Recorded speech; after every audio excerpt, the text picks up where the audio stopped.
Hello friends, welcome back to our channel. So ఈరోజు నేను మీకు ఇంట్లోనే ఈజీగా కాజాలు ఎలా ప్రిపేర్ చేసుకోవాలో ఇప్పుడు చూపిస్తాను. దానికి మనకు కావాల్సింది మైదా పిండి, అలాగే బియ్యం పిండి, ఇంకా కొంచెం పంచదార, ఇలాచీ పౌడర్, కొంచెం బేకింగ్ సోడా, డాల్డా, ఇంకా కొంచెం వాటర్. ఇప్పుడు మనం ఎలా మిక్స్ చేసుకోవాలో చూసేద్దాము. ఫస్ట్ కొంచెం మైదా పిండి వేసుకొని అందులో డాల్డా వేసుకొని కొంచెం కొంచెం కలుపుతూ ఉండాలి. బాగా మెత్తగా ఆ డాల్డా అంతా పిండికి పట్టేలాగా మనం నీట్గా మిక్స్ చేసుకోవాలి అన్నమాట. ఇందులో కొంచెం కొంచెం వాటర్ పోసుకుంటూ నీట్గా డాల్డా మొత్తం వేసుకొని మనం కలుపుకోవాలి. మనం ఎంత బాగా కలిపితే మనకి కాజాలు అంత బాగా వస్తాయి.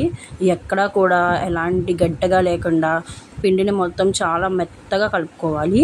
సో మనకి ఇప్పుడైతే పిండిని ఇలాగా ప్రిపేర్ చేసేసుకోవాలి. చూడండి ఎంత బాగా వస్తుందో. పిండి చాలా మెత్తగా ఉండాలి. ఆ తర్వాత 1 కప్ మనం ఇక్కడ షుగర్ తీసుకుంటున్నాము. అలాగే 1.5 కప్ షుగర్లో కొద్దిగా వాటర్ పోసుకోవాలి. అలాగే అందులో కొంచెం ఇలాచీ పౌడర్ యాడ్ చేయాలి. యాడ్ చేసి కొంచెం మిక్స్ చేశాక దాన్ని స్టవ్ మీద పెట్టి మనకి పాకం తీగ పాకం వచ్చేలాగా చూసుకోవాలి. దాన్ని బాగా మిక్స్ చేసి కింద అడుగంటకుండా మనం పాకాన్ని పద్దాకులు చెక్ చేసుకుంటూ తీగ పాకం వచ్చేదాకా చూసుకోవాలి. ఆ తర్వాత మనం ఇందాక ప్రిపేర్ చేసిన పిండిని కొంచెం కొంచెం తీసుకొని దాన్ని చపాతీలాగా చేసుకోవాలి. సో వీటిని మనం బాగా పల్చగా చేసుకోవాలన్నమాట. అప్పుడే మనకి బాగా వస్తాయి.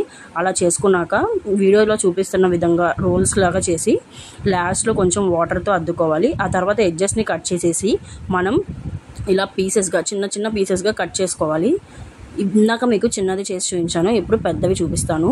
సేమ్ ఇందాకట్లాగే ఇలా కొంచెం పెద్దగా తీసుకొని బాగా చేసి ఇలా కట్ చేసుకోవాలి. ఆ కట్ చేసిన వాటి మీద మనం వేలుతో కొంచెం ఒత్తుకుంటే మనకి స్ట్రీట్ షాప్ స్టైల్లో వచ్చేస్తాయి. ఆ తర్వాత పొయ్యి మీద కళాయి పెట్టుకొని అందులో కొంచెం ఆయిల్ వేసుకొని ఆయిల్ వేడెక్కాక మనం ఇందాక ప్రిపేర్ చేసుకున్న వాటిని అందులో వేసుకోవాలి. ఎప్పుడు హై ఫ్లేమ్లో లో ఫ్లేమ్లో మార్చుకుంటూ చేసుకోవాలి.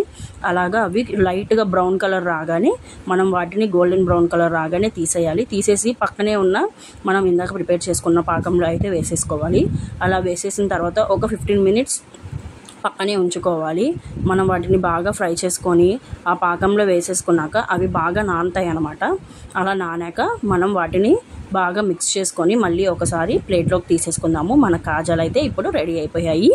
చూడండి ఎంత నీట్గా ఎంత బాగా ఉన్నాయో. ఇప్పుడు వాటిని టేస్ట్ చేసేద్దాము. చూడండి మీకు